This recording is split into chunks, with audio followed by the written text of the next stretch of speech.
Who's from Brooklyn? Brooklyn. Marcy from Brooklyn. Okay, Marcy from Brooklyn. Who's on the West Coast? Who's here on the West Coast? If it's 5 o'clock where you are, what's your name? Hey. Corinne. Okay, Corinne, where are you from? Los Angeles. Los Angeles. Okay, great. That far.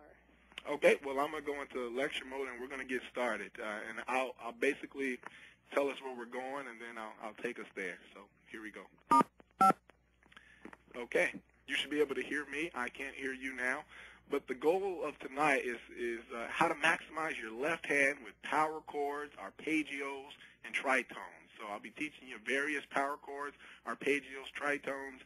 I surveyed the class tonight. Seems like most people are around that 1-2 finger thing on the left, so we'll get you beyond the 1 and 2 and try to get you into the 3 and playing 3 fingers, really good power chords, foundation for your chords, and then tritones. Tritones are really interesting because especially like the Brooklyn sound. When you hear people and you just really can't tell what they're playing, generally it's a regular type of major chord on the right, but it's mixed in with this tritone phenomena. So and they've been out forever, but in the past, like when you talk about centuries and stuff, they were kind of forbidden if you look at the history of tritones because they're so scary, by themselves.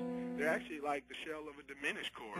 That's a diminished, but you take out a few notes, and I'll teach you later, and that's the tritone. But when you put a tritone, for example, with a major chord, you get a kind of whole different sound.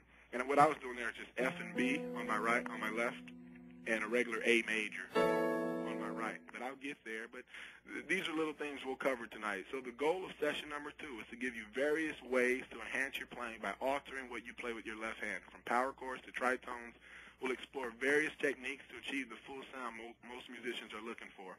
And at this point, I'll also say if you want the outline, it should have come to your email box if you're registered for this class or a gold member. If not, just go to hearandplay.com/teleclass, teleclass 2.html, teleclass2.html. Okay, so number 1, understanding power chords. And if you're taking notes, you can take them right on your outline, or you can review this later on. But understanding power chords. Power chords consist of 2 notes primarily. So if you're just playing, like if you're playing a C major on your right hand, well, on your right hand, that's C, E, G. But on your left hand, a power chord would utilize 2 notes. So you'd be playing your keynote, obviously, is the name of the note, C. But power chords use the 1 and the 5. Okay, so 1 and the 5, 1 and the 5. If you have your outline in the key of C, that's just a matter of understanding your different major scales. All you got to do is know the 1 and the 5 of every single key. The 1 and the 5 of every single key. So what is the 1 and the 5 of C major? It's C and G. So by default, you ought to be playing C and G. And the reason why power chords are so important is because since they only utilize the 1 and the 5, see, notice it doesn't utilize the minor third, or it doesn't utilize the 7th or anything at this point. It's just the 1 and the 5. And the 1 and the 5 is consistent in major chords. You have that C and G in a C major chord. It's consistent in minor chords. You still have that C and G even when you're playing a C minor chord, a triad that is. It's consistent in the dominant chords. You have that C and G. So you can pretty much play that on anything. If you take the keynote away you're playing. So far, if you know a simple Amazing Grace, you can take every single bass you've ever played and play the 1 and 5. That's the simplest thing. So I'll just, if you want to write these down, they're also on the outline. But basically, that's C and G. If you're in F major, it's F and C. If you're in B flat major, it's B flat and F. E flat major, it's E flat and B flat. If you're an A flat major, it's A flat and E flat. See how that goes right with your chord? And we'll talk about arpeggios too. But right now we're just doing A flat and E flat, a way to really just bring out the chord.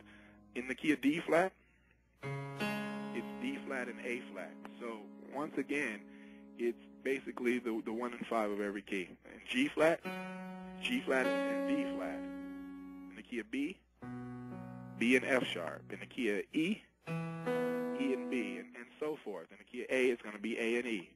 In the key of D, it's going to be D and A. Get used to those. Memorize those. If you aren't playing them already, get used to that. Play them on anytime your keynote is a regular D, and we'll talk about other times when you can go beyond this. But I'm just talking about as a minimum. Hey, put the 5 in there. Most of the time, it's not going to hurt at all. So C and G, that's one example.